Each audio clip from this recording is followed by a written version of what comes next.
Hello বন্ধুরা, আমার চ্যানেলে আবার স্বাগত। আমি আপনাদের সাথে একটা দারুণ স্বাদের রেসিপি নিয়ে চলে এসেছি, ফুলকপি দিয়ে মাছের ঝোল। চলো শুরু করা যাক। এখানে আলু আর ফুলকপিটা কেটে রেখেছি, আর এখানে লাগছে টমেটো, আদা, পেঁয়াজ ও কাঁচা লঙ্কা। এবার টমেটোগুলো পেস্ট করে নেব। এরপর পেঁয়াজ, আদা ও কাঁচা লঙ্কা একসাথে পেস্ট করে নেব। আর লাগছে জিরে বাটা। এরপর দেব কড়াইতে তেল। তেলটা গরম হয়ে গেলে দিয়ে দেব সামান্য লবণ। এরপর মাছগুলো ভেজে নেব।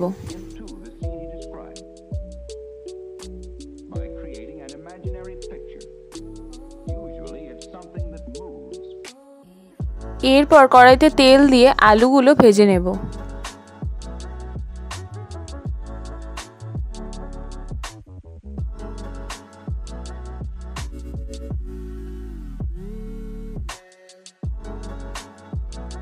আলুগুলো ভাজা হয়ে গেলে এরপরে ফুলকপি ভেজে নেব।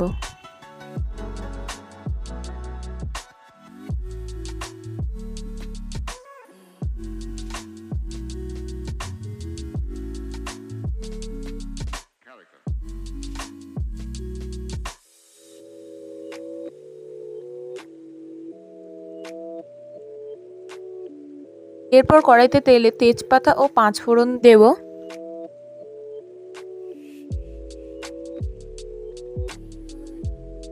এবার দেব পেঁয়াজ, আদা ও লঙ্কার পেস্টটা। সবগুলো ভেজে নেব একটু।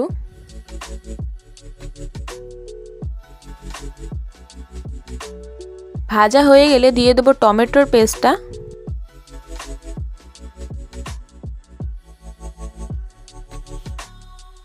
এটা কিছুক্ষণ কষিয়ে নেব।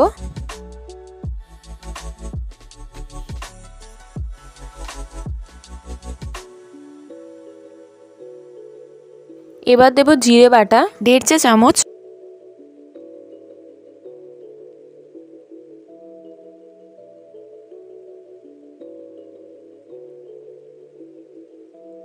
এবার দেব 1.5 চা চামচ হলুদ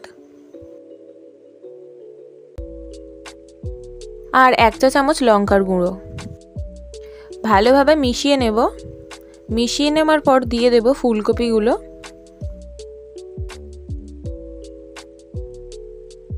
ফুলকপি দিয়ে ভালোভাবে মিশিয়ে নেব।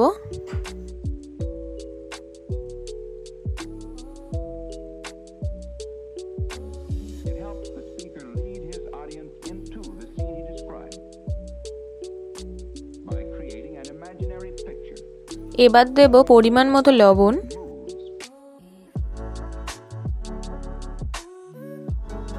দিয়ে দেব আলুগুলো।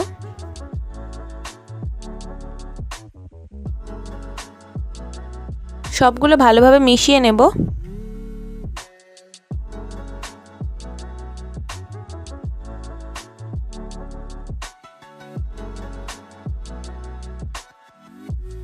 এবার দেব পরিমাণ মতো জল। এরপর ফুটে উঠলে দিয়ে দেব কাঁচা লঙ্কা।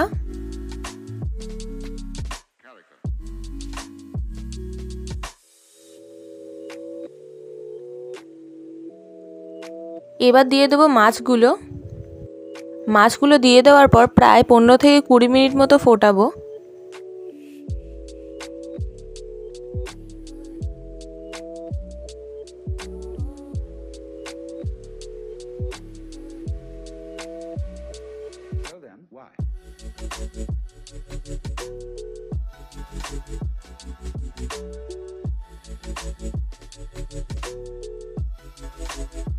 ভালোভাবে ফুটে উঠলে দিয়ে দেব কুচনো ধনেপাতা।